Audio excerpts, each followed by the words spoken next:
Ada berapa yang dirusak, Pak?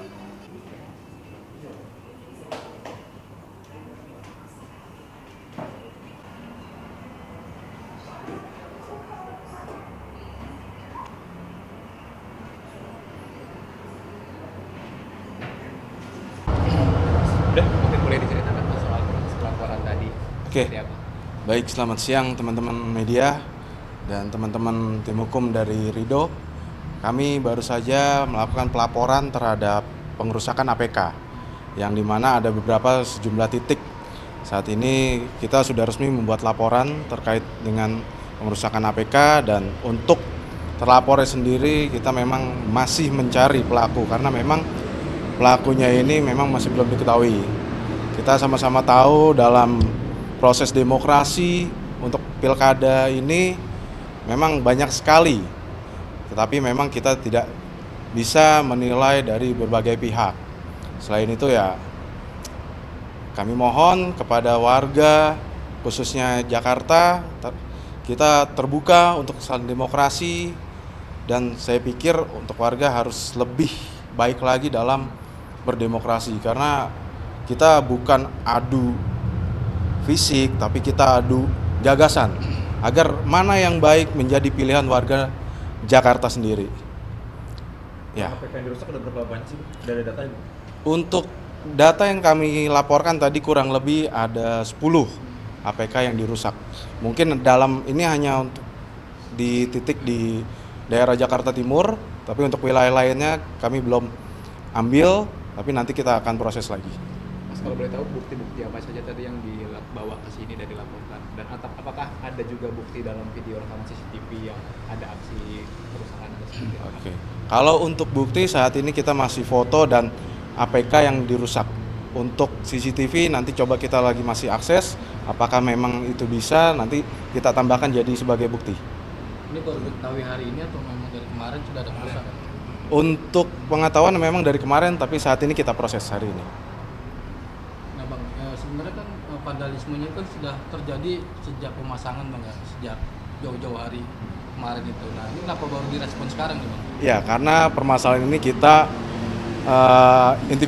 identifikasi dulu, kita tampung dulu, karena memang kan ada beberapa. Pada saat memang sudah terkumpul, baru kita melakukan pelaporan. Seperti itu. Tapi ada dugaan nggak sih kira-kira siapa yang melakukan perusahaan ini? Kalau untuk dugaan kita tidak bisa menduga, karena ini sangat sensitif, bersinggungan dengan pihak manapun. Lebih baik kita laporkan sekarang, tapi ya sambil kita identifikasi lagi pelakunya siapa, baru nanti kita lanjutkan lagi. Kalau di wilayah Jakarta Timur sendiri memang hanya Ridho aja yang dicoret-coret atau yang dirusak, atau paslon lain juga dirusak?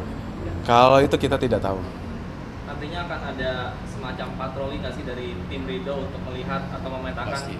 di semua wilayah Jakarta. Pasti, karena di tim Ridho sendiri memang timnya sangat banyak, untuk bidang-bidangnya juga itu udah tertentu. Nanti bagian mana yang pengamanan, terus juga pengawasan, itu kita terjunkan lebih banyak lagi agar APK yang terpasang itu tetap bagus dan tidak ada lagi yang namanya pengerusakan atau vandalisme. Bang, untuk teknisnya kira-kira tadi nomor laporannya berapa dan juga pasal apa yang disangkakan?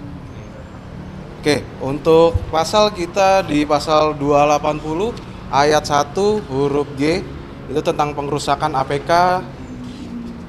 Nah, ini kita bisa lihat untuk pelaporannya ada. Buka kertas. Oke. Dari awal dulu. Iya. Nah, ini untuk pelaporannya. Selanjutnya ini ada lokasi kejadian, tanggal, Saksi, dan ini saksi, ada bukti-bukti yang terlampir. kemudian singkat kejadian, kemudian pasal yang disangkakan Pasal 280 Junto Undang-Undang 7 tahun nomor 2017. 7 tahun 2017, Junto pasal 69, pasal 72 ayat 1 Undang-Undang Pilkada dengan hukuman 2 tahun 2 tahun penjara dan denda 24 juta. Ini kan belum diketahui ya Bang, siapa pelakunya.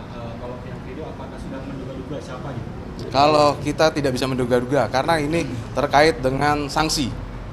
Gitu.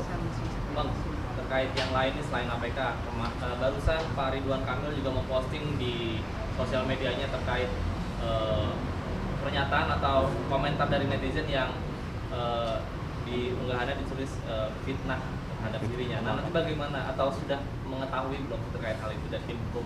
Oke, untuk tim hukum sendiri sudah mengetahui dan kita lagi identifikasi apakah memang itu termasuk unsur pidana ataupun lainnya, itu kita lagi identifikasi dulu.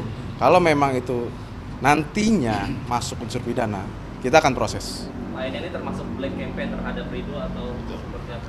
Iya, kemungkinan karena memang dengan kondisi pilkada ini kan adanya suka dan tidak suka.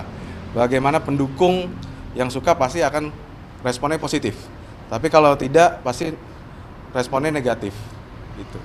Mas tadi kalau boleh tahu apa respon dari orang Bawaslu terkait laporan ini? Apakah memang menerima? Iya, dan apakah mengasih tahu bahwa prosesnya ke depannya seperti apa? Ini masih diproses, dari Bawaslu sendiri memang sudah diterima pelaporan kita. Nanti akan ditelusuri lebih lanjut.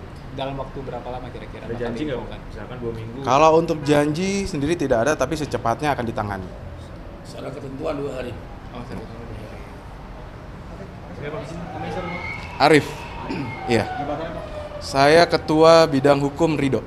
Arif siapa? Arif Budi. Terima kasih. 0812 0812 0812 831. Dijelasin lagi gitu. Jelasin ya? Yang Iya. terlambat. Pelapornya MJ Butar-Butar, tim hukum saya sekarang. Peristiwa yang dilaporkan kampanye dan vandalisme paslon nomor 1 Ridwan Kamil Suswono. Tempat kejadian itu hari Minggu tanggal 29 2024 pukul 4. Kemudian kami ketahui itu hari ini. Kenapa hari ini? Karena tim hukum menelusuri.